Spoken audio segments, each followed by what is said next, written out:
The Benicia Historical Museum was asked to participate. Elizabeth Duharty wasn't able to attend, but she sent us a piece for us to read about the Pony Express. You know, the Pony Express used to come through Benicia. So Dan Ryken will be reading from the writings of Mark Twain, and Tom Stanton will read from the historical piece. Gentlemen? Was that plural? That Yes. was plural.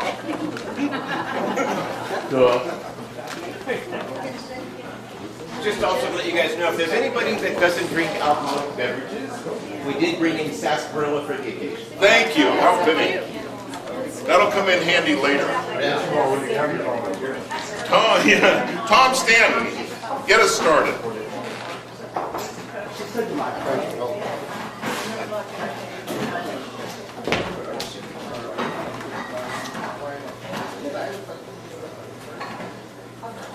Hello, everybody. Welcome. The Pony Express and the city of Benicia. The primary westbound route for the Pony Express was from St. Joseph, Missouri, to Sacramento, California.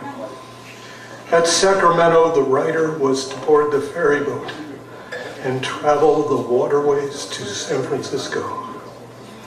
If the Pony Express rider missed the San Francisco-bound ferry boat in Sacramento, Benicia was a link in the overland route for the westbound express.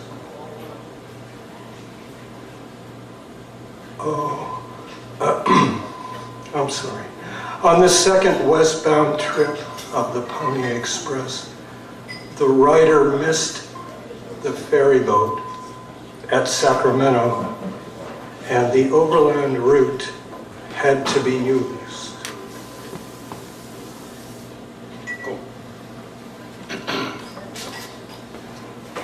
A witness to the overland route, Mark Twain. In a little while, all interest was taken up in stretching our necks and watching for the Pony Rider, the fleet messenger who sped across the continent from St. Joe to Sacramento, carrying letters 1,900 miles in 8 days. Think of that for perishable horse and human flesh and blood to do. The Pony Rider was usually a little bit of a man, brimful of spirit and endurance.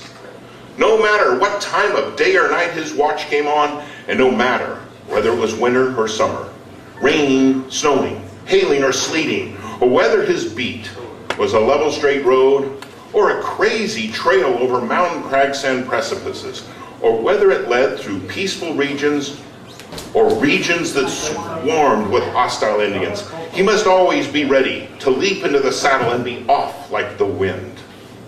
There was no idling time for a pony rider on duty.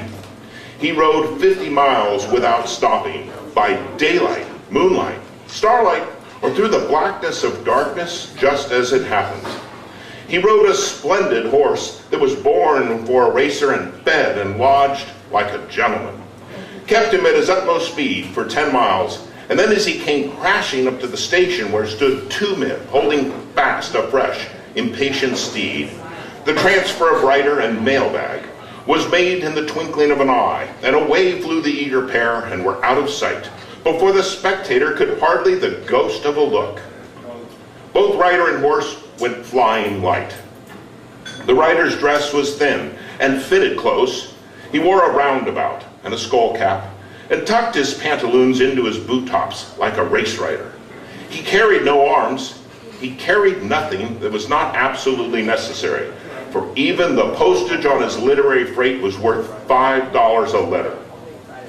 He got but little frivolous correspondence to carry. His bag had business letters in it, mostly.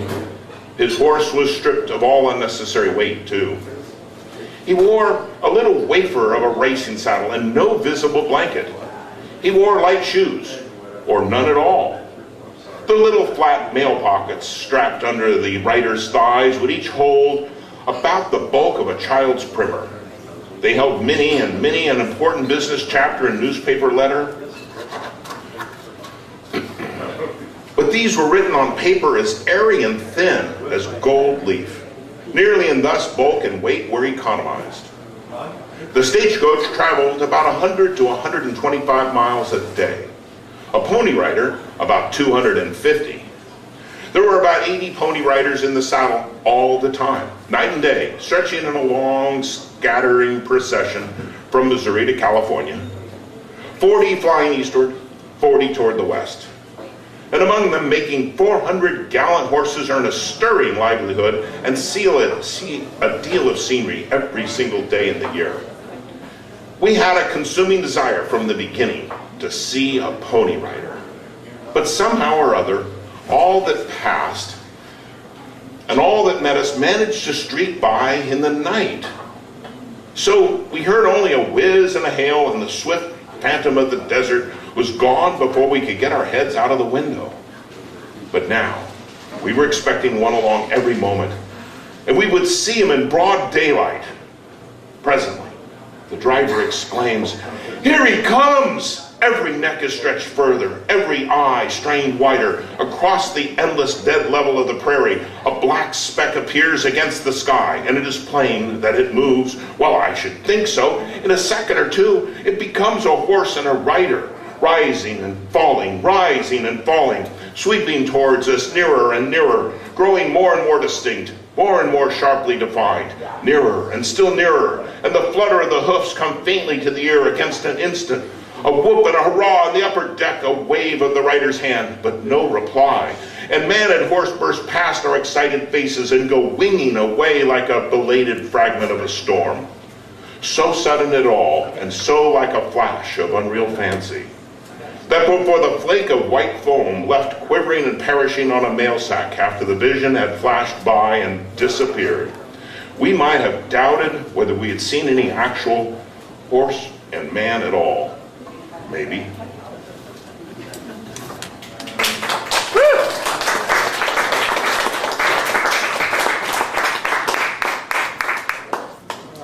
Sorry, there's a little bit more from the Historical Museum. The first overland route trip through Benicia occurred, can you hear me? Occurred early in the morning of April 23rd, 1860. The mounted Pony Express rider raced down Benicia's First Street. Right here, actually, right by us right now. If you look quickly, you might see the shadow. Give it a minute. Oh, no, you were looking at the text. Right down to the Solano Hotel. There the pony was replaced by a fresh mount and a fresh rider. William Hamilton was relieved by Thomas Bedford. Anyone here related to those two men? All right. Thomas Bedford, age 32, Benicia liveryman. Bedford on the pony raced to the end of First Street, boarded Captain Coffin's waiting ferry boat, and was transported across the strait to the city of Martinez. From Martinez, the Pony Express hurried on. It hurried on and on to the city of Oakland, and finally by ferry boat to San Francisco. The Pony Express missed the boat a total of 20 times. Surely the city of Benicia contributed to the saga of the Pony Express.